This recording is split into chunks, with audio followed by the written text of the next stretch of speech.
नमस्कार। राजस्थान की तमाम फटाफट खबरों में आपका स्वागत है। राजस्थान की खबरों के लिए आपसे निवेदन कि यदि आपने हमारे चैनल को सब्सक्राइब नहीं किया तो कृपया करके आपके अपने चैनल को सब्सक्राइब कर लें।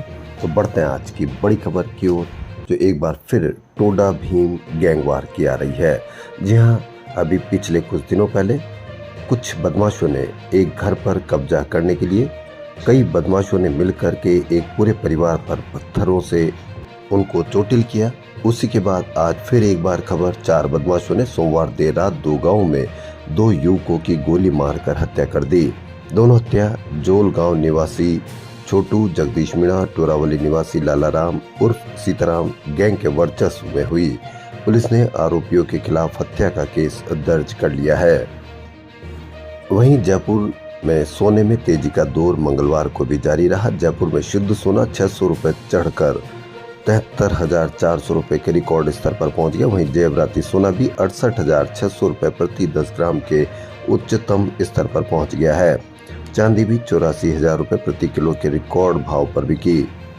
आज चेटीचंड सिंधी मेला समिति की ओर से बुधवार को आज झूलेलाल शोभा यात्रा के दौरान कुछ जगहों पर यातायात व्यवस्था में परिवर्तन किया जाएगा।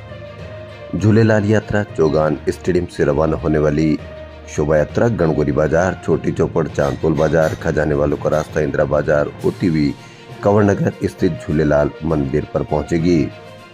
वहीं सवाई मानसिंह स्टेडियम में 6 अप्रैल को हुए आईपीएल मैच के दौरान हुई सुरक्षा में चूक और खिलाड़ियों की प्राइवेसी भंग होने की शिकायत के बाद सोमवार देर शाम को police commissioner Biju George Joseph stadium पहुंच गए, जहां पर उन्होंने राजस्थान रॉयल्स के प्रबंधन, बीसीसीआई के पदाधिकारी, क्रीड़ा परिषद के अधिकारी और निजी सुरक्षा एजेंसियों के प्रमुख के साथ बैठक की।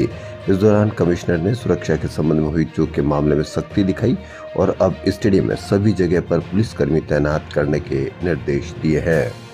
स्थानीय निकायों में 24,797 पदों पर सफाई कर्मचारियों की भर्ती पर अनुभव प्रमाण पत्र की पात्रता शर्त में भर्ती प्रक्रिया के बीच में किए बदलाव को चुनौती देने के मामले में हाई कोर्ट में मंगलवार को सुनवाई 20 अप्रैल तक टल गई है। एक खबर किसान के लिए। जी हां, निजी मौसम एजेंसी स्काईमेट ने मानसून सीजन का पूर्वानुमान जारी किया है। इसके अनुसार इस साल मानसून सामान्य रहेगा। आमतौर पर जून से सितंबर के बीच 868.6 मिलीमीटर बारिश होती है, लेकिन इस बार 886 मिलीमीटर हो सकती है, यानी 102% बारिश होगी। और राजस्थान, मध्य प्रदेश में सामान्य से अधिक बारिश की संभावना है, जो कि खुशखबरी किसान भाइयों के लिए। रमजान का मुकद्दस महीना आखिरी पड़ाव की ओर बढ़ चला है। मंगलवार को 29 रोजे मुकम्मल हुए। दरगाह में हिलाल कमेटी की बैठक मगरिब की नमाज के बाद शहर काजी मौलाना तौसीफ अहमद सिद्दीकी की सदारत में हुई। शव्वाल महीने का चांद नजर नहीं आया। गुरुवार को ईद मनाई जाएगी। 29वीं शब के मौके पर रोजेदारों ने पूरी रात जागकर इबादत की, यानी अब ईद 11 अप्रैल को मनाई जाएगी। आप पूरे हिंदी के अखबारों में देखेंगे तो हर जगह ऐसा आपको लगेगा कि कांग्रेस सिर्फ हारने के लिए ही चुनाव लड़ रही है। कहीं पर भी कांग्रेस के लिए कोई बढ़त दिखाई नहीं जाती, कहीं पर भी इस प्रकार का माहौल नहीं क्रिएट किया जाता ताकि कांग्रेस कुछ भी सीट जीतने की कगार पर हो। ऐसे ही कई अखबारों में राजस्थान 25-0 से हार की हैट्रिक रोकने में लगी। इस खबर को ऐसे भी किया जा सकता है कि कांग्रेस 25 में से कितनी सीट जीत करके 25-0 की हार को रोकने की कोशिश में लगेगी। राजस्थान की 25 लोकसभा सीटों में से 23 पर भाजपा और कांग्रेस गठबंधन में सीधा मुकाबला है।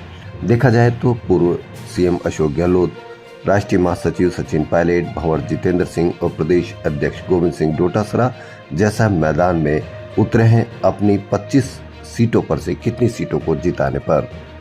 कांग्रेस इस बार 5 सीट जैसे चूरू, झुंझुनू, करौली, धौलपुर, टोंक, सवाई माधोपुर व बाड़मेर में मजबूत स्थिति में दिख रही है।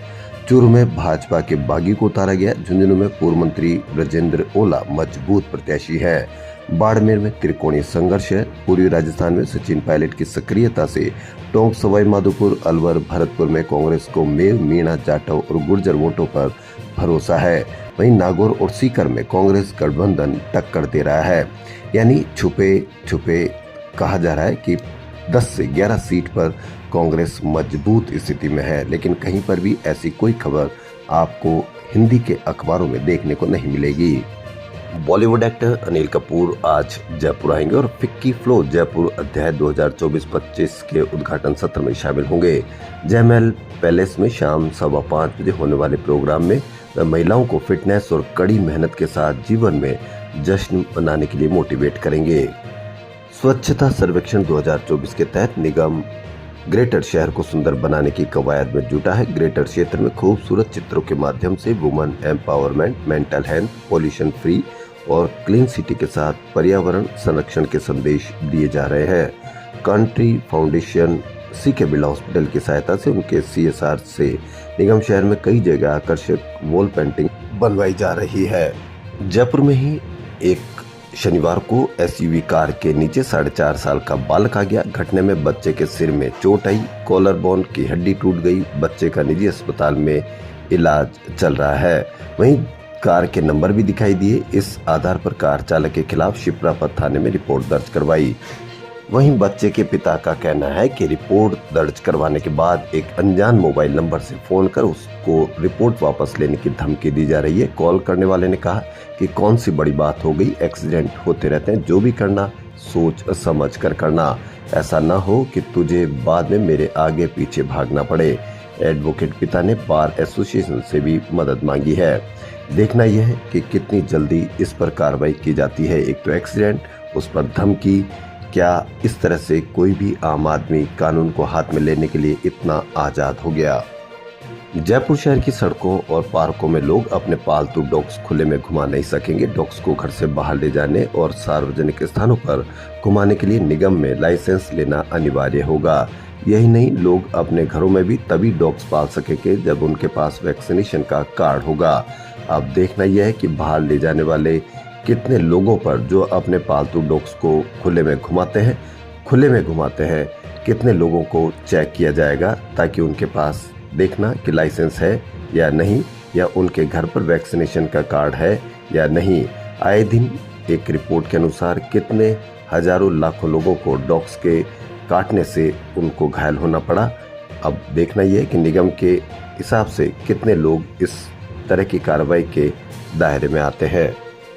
राजस्थान के CS की ओर से अस्पताल, JD और अन्य विभागों का लगातार औचक निरीक्षण किया जा रहा है और खामियां मिलने पर संबंधित अधिकारियों को निर्देश दिए जा रहे हैं। मंगलवार को भी मुख्य सचिव सुधांशु पंत JLN मार्ग स्थित शिक्षा संकुल में अचानक निरीक्षण के लिए पहुंचने पर अधिकारियों और स्टाफ में हड़कंप मच गया। जालोर सिरोही लोकसभा सीट से कांग्रेस प्रत्याशी वैभव गहलोत के समर्थन में पूर्व CM अशोक गहलोत मंगलवार को रानीवाड़ा में कांग्रेस के कार्यकर्ता सम्मेलन में आए। यहाँ अशोक गहलोत ने कहा कि दिल्ली में बैठे 1 नंबर 2 नंबर लोकतंत्र को धता बताते हुए उसकी हत्या कर रहे हैं। जनता द्वारा चुने हुए मुख्यमंत्री को जेल भेज रहे। ED CBI इनकम टैक्स की रेड डालकर सत्ता की धौंस दिखा रहे हैं। भाजपा के लोग राम के नाम पर केवल वोटों की राजनीति कर रहे हैं। कार्यकर्ता सम्मेलन को विधायक रतन देवासी, राज्यसभा सांसद नीरज डांगी, पाली के पूर्व सांसद बद्रीराम जाखड़ ने भी संबोधित किया। भाजपा प्रत्याशी प्रियंका बेलान के चुनाव कार्यालय का उद्घाटन हंगामे की भेंट चढ़ गया। हनुमानगढ़ से निर्दलीय विधायक गणेश राज बंसल ने भी भाजपा को समर्थन दे रखा है। पूर्व मंत्री डॉक्टर राम प्रताप और विधायक गणेश राज के मध्य वर्षों से 36 का आंकड़ा चल रहा है। पूर्व मंत्री जैसे ही कार्यालय में पहुंचे तो मंच पर विधायक गणेश राज बंसल और सभापति रेणुआ मौजूद थे। उनको देखते डॉक्टर राम प्रताप ने माइक लिया और अशोक ने टिप्पणी कर दी। इतना कहते ही हंगामा शुरू हो गया। मुख्यमंत्री भजनलाल शर्मा ने मंगलवार शाम 7 बजे अपने निर्वाचन क्षेत्र सांगानेर के मानसरोवर में 6 किलोमीटर तक रोड शो किया। इस दौरान पैदल चल रहे महिला और पुरुष कार्यकर्ता केसरिया साफे में नजर आए। आगे आगे भाजपा के चुनावी गीत डीजे पर बज रहे थे। कार्यकर्ता मोदी मोदी के नारे लगाते आगे बढ़ रहे थे। वहीं CM का 6 किलोमीटर में 24 जगह पुष्प वर्षा कर स्वागत किया गया। कई स्थानों पर लोगों ने JCB पर बैठकर फूलों की बारिश की। मुख्यमंत्री ने भी हाथ जोड़कर अपने निर्वाचन क्षेत्र की जनता का अभिवादन किया। राजस्थान की खबरों फिलहाल इतना ही। यदि आपको राजस्थान की खबरें पसंद आ रही तो लाइक, सब्सक्राइब और शेयर अवश्य करें। धन्यवाद।